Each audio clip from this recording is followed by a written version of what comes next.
ബ്ലെസ്സി സംവിധാനം ചെയ്ത ആടുജീവിതം കേരളവും കടന്ന് ചർച്ചയായ സിനിമയാണ്.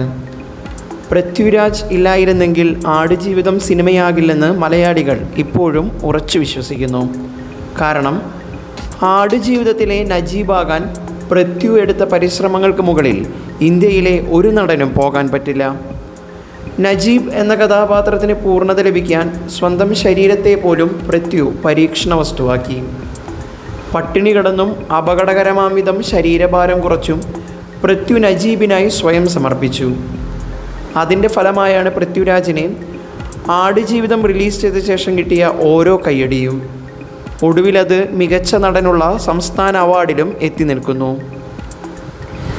വിവാദങ്ങളിലൂടെ കരിയറിന് തുടക്കമിട്ട നടനാണ് പൃഥ്വിരാജ്. സുകുമാരൻ്റെയും മല്ലികയുടെയും മകനായിട്ട് കൂടി പൃഥ്വിരാജിനെ ഒതുക്കാൻ മലയാളത്തിൽ പലരും ശ്രമിച്ചിരുന്നെന്ന് അക്കാലത്ത് ആരോപണമുണ്ടായിരുന്നു. സാക്ഷാൽ തിലകൻ തന്നെ അത്തരത്തിലൊരു പരാമർശം ഒരിക്കൽ നടത്തിയിട്ടുണ്ട്. പൃഥ്വിരാജിൻ്റെ സിനിമകൾക്ക് ചിലർ ആളെ വിട്ട് കൂവിക്കുന്നു എന്നായിരുന്നു ഒരു അഭിമുഖത്തിൽ തിലകൻ പറഞ്ഞത്. പൃഥ്വിരാജ് ഡയലോഗ് പറയുമ്പോഴേക്കും കൂവൽ തുടങ്ങും. നീയൊന്നും അങ്ങനെ വളരാറായിട്ടില്ല എന്ന മനോഭാവമായിരുന്നു പൃഥ്വിനോട് പലർക്കുമെന്ന് തിലകൻ തുറന്നടിച്ചു. കരിയറിൻ്റെ തുടക്കം മുതൽ തൻ്റെ സിനിമാ ജീവിതം ഏത് ട്രാക്കിൽ പോകണമെന്ന് പൃഥ്വിരാജിന് പൂർണ്ണ ബോധ്യമുണ്ടായിരുന്നു. പക്ഷേ മലയാളികൾക്ക് പൃഥ്വി പറയുന്ന കാര്യങ്ങൾ തിരിയാൻ സമയമെടുത്തു. മമ്മൂട്ടി, മോഹൻലാൽ അടക്കമുള്ള സൂപ്പർ താരങ്ങൾ പ്രായത്തിനനുസരിച്ചുള്ള കഥാപാത്രങ്ങൾ തിരഞ്ഞെടുക്കണമെന്ന് പൃഥ്വി പറഞ്ഞപ്പോൾ അവരുടെ ആരാധകർക്ക് അത് ദഹിച്ചില്ല.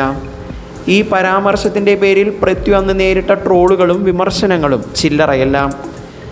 ഫേസ്ബുക്ക് സജീവമാകുന്ന കാലത്ത് മലയാളികളുടെ ട്രോൾ മെറ്റീരിയലായിരുന്നു പൃഥ്വിരാജ്.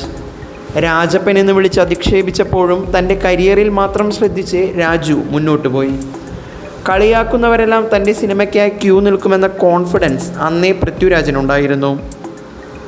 ആ കോൺഫിഡൻസാണ് പൃഥ്വിരാജിനെ മലയാളത്തിൻ്റെ ഇൻ്റർനാഷണൽ ബ്രാൻഡായി ഉയർത്തിയത്.